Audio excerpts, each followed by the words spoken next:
नमस्कार साथियों। आज मैं उन कार्यकर्ता साथियों से बात करना चाहता हूं जो सहारा इंडिया समूह में विगत कई सालों से काम कर रहे थे और सुब्रत राय के हिप्नोटिज्म में सम्मोहन में फंसे हुए थे और आज भी फंसे हुए हैं। उस सम्मोहन शक्ति से निकलना नहीं चाहते हैं।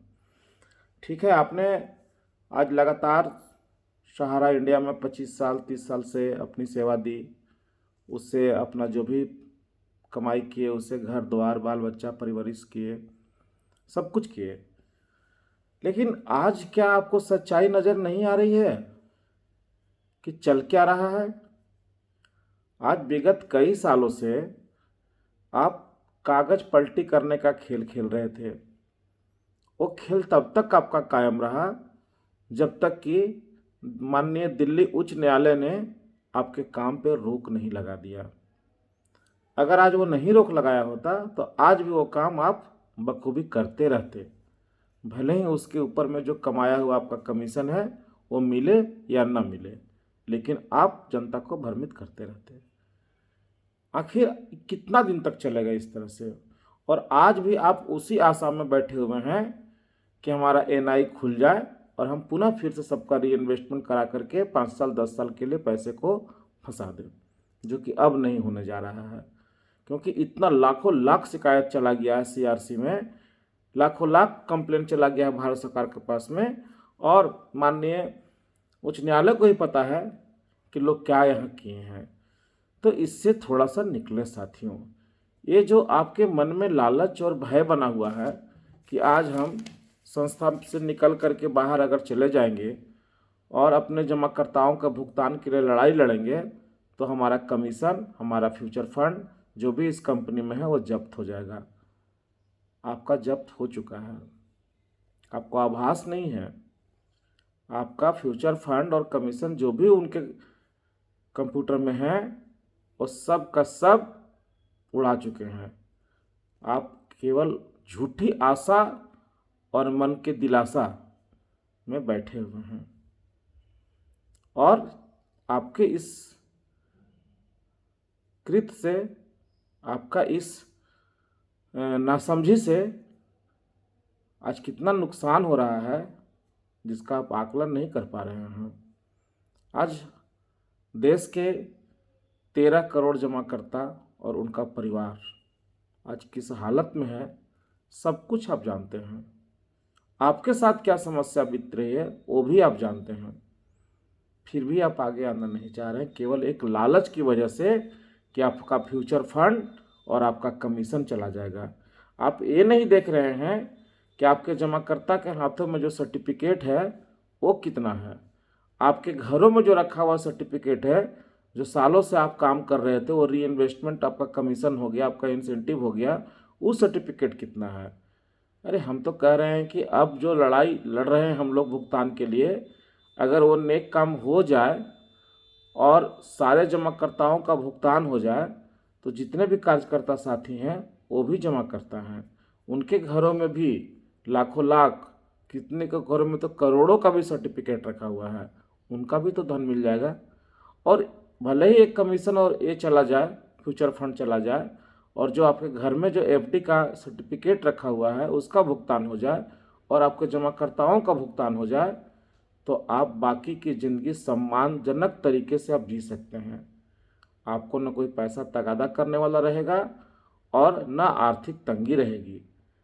आप क्यों नहीं इस बात को समझ पा रहे हैं?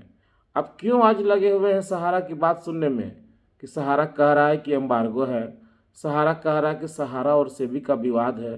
कहाँ चला जाता है एम्बार्गो? जब इनके डायरेक्टरों का, इनका जनरल मैनेजर का जब गिरफ्तारियां हो जा रही है तो वहाँ करोड़ों करोड़ का भुगतान हो जा रहा है, वहाँ एम्बार्गो कहाँ चला जाता है? कुछ सीनियर्स का बड़ा बड़ा अमाउंट 30 लाख 40 लाख का भुगतान हो जा रहा है, वहाँ कहाँ एम्बार्गो चला जा रहा है? अधिकारियों के साथ जब बात किया जाता है कि आखिर ऐसा हो क्यों रहा, आप हमारे लिए एम्बार्गो कहते हैं, बाकी लोगों का भुगतान कैसे हो जाता है? तो उनका जवाब आता है कि आपकी पैरवी अगर बहुत बड़ी है, अगर आप ज़्यादा पैरवी लगा सकते हैं तो लगा लीजिए, आपका भी भुगतान हो जाएगा। अब बताइए, सहारा इंडिया में जितने भी हमारे जमाकर्ता थे, ठेला चलाने वाले, खोमचा चलाने वाले, जूते साफ करने वाले, अन्य तरह का काम करने वाले छोटे छोटे, उनकी पैरवी कहाँ तक है? वो तो एक मुखिया तक के पास नहीं जा सकते हैं, तो देश के बड़े बड़े बैठे हुए अहम पदों पर सांसद विधायक के पास कहाँ से जाएंगे? कहाँ से पैरवी लाएंगे? कुछ लोग पैरवी लगा करके भुगतान ले सकते हैं, बाकी लोग तो मारे जाएंगे ना। इस बात को समझिए, केवल अपने स्वार्थ में बाकी लोगों को सूली पर चढ़ा देना कहीं से उचित नहीं है। साथियों, आंखें खोल लीजिए और पढ़िए, अध्ययन कीजिए कि कहाँ कमियां हैं, क्यों नहीं भुगतान हो रहा है, एम्बार्गो क्या है, सहारा सेबी का विवाद क्या है। इसको आंखें खोल करके पढ़िए, समझिए, तभी कुछ हो पाएगा। अब बताइए, अभी आप देख रहे हैं कि सहारा में जो अधिकारी आपको ये सब बात समझाया करते हैं, वो खुद ही रिजाइन दे करके भाग जा रहे हैं। जो अधिकारी कहा करते थे कि मैं हूं ना, मैं भुगतान कराऊंगा, आज वो मैं हूं कहाँ चले गए? चाहे वो रांची के जो NK पाल जी हों, या और अभी कुछ दिन पहले बनारस के जो एक कार्तिक भार्गव जी ने लिख के दिया था ना कि नवंबर से भुगतान शुरू हो जाएगा। भुगतान तो शुरू नहीं हुआ, लेकिन वो अधिकारी आज कहाँ हैं, जरा पता कर लीजिए। तो ये झूठ की दहलीज से आप कब निकलेंगे? कब सच्चाई से आप रूबरू होंगे कि आप ठगे जा चुके हैं? आपके मार्फत बहुत लोग ठगे गए हैं। उनका भुगतान दिलाने के लिए आज भी समय है, आगे आइए। अब इंतजार मत कीजिए, जितना देर आप करेंगे आप भुगतान से उतना ही दूर जा रहे हैं, क्योंकि सहारा श्री सुब्रत राय जी की नीयत नहीं है लोगों का भुगतान देने का। उनको केवल उलझाने का नीयत है कि सबको उलझा करके रखें, लोग ऐसे ही आत्महत्या कर लेंगे, मर जाएंगे, बीमारी से मर जाएंगे, तनाव से मर जाएंगे, और वो हो रहा है। आप इसको देख के भी अनदेखी कर रहे हैं, क्योंकि आपके अगल बगल समाज में ही ये घटनाएं घट रहा है, फिर भी आप उसको देखने का काम नहीं कर रहे हैं। आप भूल गए, आपके गली मोहल्ले गांव के एक बूढ़े बुजुर्ग का भी अगर मौत हो जाया करता था, तो पूरा उस गांव में, पूरा उस मोहल्ले में तब तक डेथ बॉडी न उठ जाए तब तक चूल्हा तक नहीं जलता था। भूल गए वो दिन? कितना कठोर आप हो चुके हैं। आपके साथ ही, आपके साथ कम काम करने वाले कार्यकर्ता जिसको आप उंगली पकड़ करके यहाँ लाए थे, आज वो तिल तिल के मर रहा, आत्महत्या कर रहा, उसकी लाश उठ रही है। उसके नाम पे आप 2 मिनट श्रद्धांजलि भी देना नहीं चाहते, उसके बारे में आप बात भी नहीं करना चाहते कि अगर हम बोलेंगे तो माहौल बिगड़ जाएगा। अब कितना माहौल बिगड़ जाएगा? वो भी तो आपका ही था ना, आपका ही भाई था ना, आपकी ही बहन थी ना।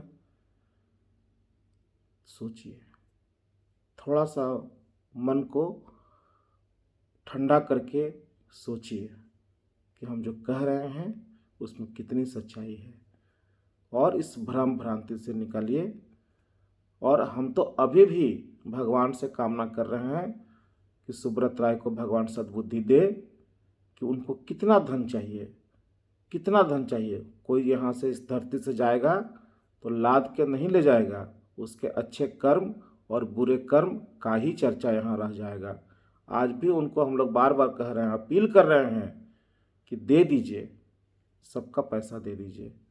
आपके पास सबका देने के बाद भी बहुत बच जाएगा, आप दे दीजिए सबका पैसा। लेकिन वो सुनने को तैयार नहीं है, और आप लोग भी सुनने को समझने को तैयार नहीं है, और इस लड़ाई को कमज़ोर कर रहे हैं। अरे हम लोग कोई यहाँ नेता बनने नहीं आया है, किसी को सांसद विधायक नहीं बनना है। हम लोग का ये मुहिम तब तक ही है जब तक कि सब इस निवेशकों का भुगतान नहीं हो जाए। जिस दिन सभी निवेशकों का पैसा का भुगतान हो जाएगा, उस दिन हम लोग इस मुहिम को बंद कर देंगे, और हम लोग सब लोग अपनी अपनी दुनिया में चले जाएंगे। क्योंकि हम लोगों को यहाँ राजनीति नहीं करनी है, केवल हम लोगों को भुगतान के लिए ही लड़ाई लड़ रहे हैं। हम लोग भुगतान मिल जाएगा, ये आंदोलन भी खत्म हो जाएगा। पुनः साथियों, आपसे फिर से कहेंगे कि ठंडे दिमाग से विचार करें, समझें और समझने का प्रयास करें, और भुगतान के लिए जो जो काम करना पड़े सब काम करें, सब काम करें साथियों। धन्यवाद, नमस्कार।